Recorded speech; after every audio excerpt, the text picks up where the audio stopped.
Hello. So I recently read My Favorite Things Monsters, books one and two, and I thought I would chat a bit about these books if you've never read them, if you've never really heard anything about them, without any spoilers, just to give you an idea of if you would be feeling the vibe right now. In part just because they are, I would say, a bit of an acquired taste. Like most of the reviews of this book are like extremely positive. But I would say like they are also quite heavy books. And if you are not in a place right now to read something like that, I would not pick it up thinking it's a light read, because I kind of did that. Like I kind of picked it up, not really knowing what it was about, thinking it was like some girl who maybe like had monster friends or something. Like I thought it was going to be a little bit more like out of reality.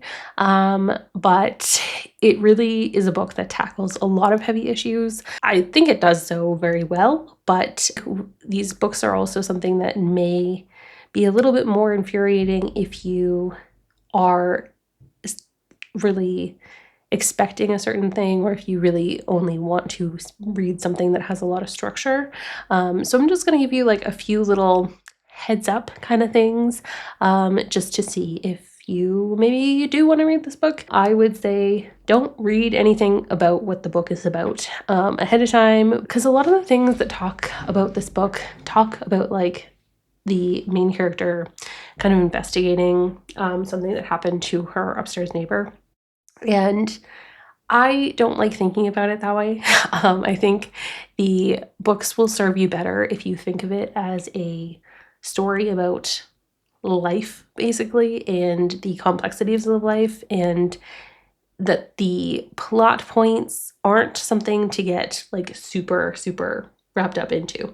They're there kind of for the purpose of like sharing life, I think, less than they are to really ever be fully concluded. The structure in this book, it's not really a comic book, but it's not really any other type of book. Like it's hard to categorize. Like, I guess the best description would probably be like graphic novel, but that kind of usually is used to talk about comics. So it's the structure of the book doesn't follow like panels. It's like words and pictures in a page, but there's no consistency to what that's going to look like from page to page, which is lovely. Like it's such an interesting journey, but it is something that like sometimes the flow is a little harder, at least for me. I did find like there were a few times that I would read the wrong thing first.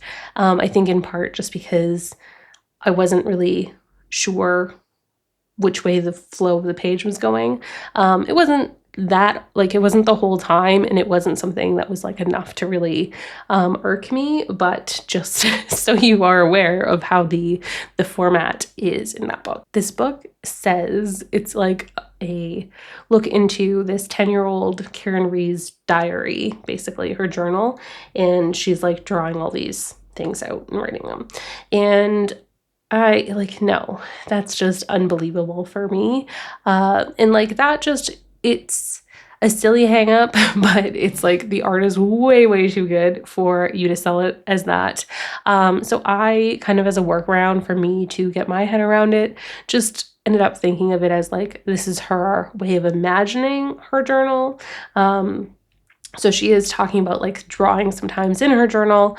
But I kind of picture it as like, she's imagining this is like a compilation of a journal of her life. So it's not actually all her drawings, or it's like a radically altered version of her drawings. If you are someone who really knows a lot about art history, stuff like that, then this book may even appeal a little bit more to you, because it does have things about that in there. There's queer representation, there's all sorts of different people being represented. And so this book is a book that is also, well, it's appreciating art, it's also really appreciating horror, which is kind of interesting. It really celebrates that comfort that comes from horror, which not everybody understands, but if you're someone who does love horror, like honestly, even just in this book, they have these kind of as like almost your chapters. There's like a cover of a made up horror magazine. And they're so beautiful. They're so lovely. And just that alone is just like such a cool thing to see, especially if you are a fan of horror art and stuff like that. Like I said earlier, that less coherent storytelling, I think you kind of have to be okay with things not being wrapped up neatly, with things kind of being more like the way that they happen in real life, where like you get into something and then something else happens because somebody says this or you run into somebody or whatever. It kind of takes those like meandering kind of ways of going about a story. So it doesn't, if you really want something tidy, it's not that.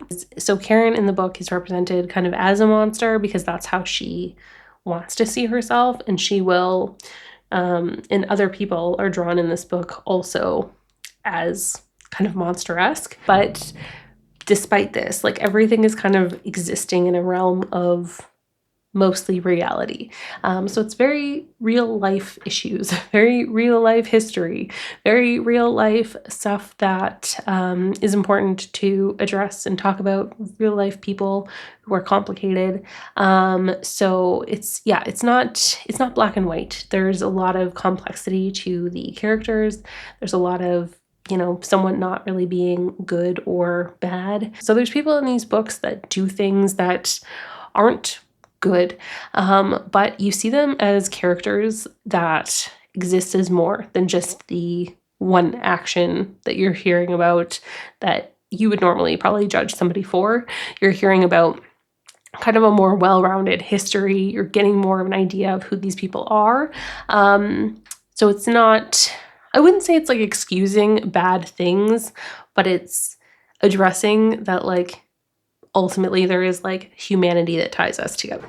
I'll just show you the content warnings from Storygraph for this book because there are a number of things that if you really are not in a place for this, especially something with this tone, then I would still like recommend it maybe for later when you're in a place where you are ready for that, but it is a heavy read. In this book, I would say the more that you kind of know about the author, the more you kind of understand these books. Like she does inject some of her own views and her own history into these books.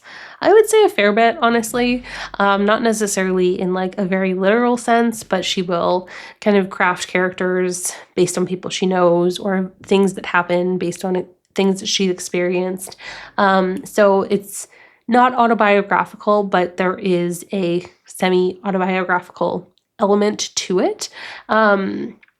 So there's a lot that in the book, I think, especially the second book, it felt a little bit more like you could definitely tell certain things were a little heavier handed than others. I would say it is a very relevant read, even though it's covering things kind of taking place in the 1960s. A lot of the stuff that she talks about still, while not maybe happening in the same ways today, still has relevance. It allows us to look at things from a different lens, from the lens of like a child experiencing these things. And she's experiencing things that like you would hope children didn't have to deal with. You would hope children didn't have to be exposed to, but they are.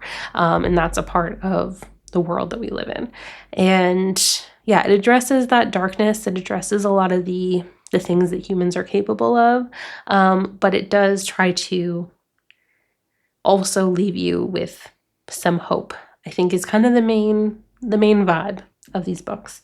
So yeah, hopefully that gives you a little bit of an idea if this is something that you want to read. I would definitely say that even if you don't vibe with the book, it's like a worthy book to just like have for the art.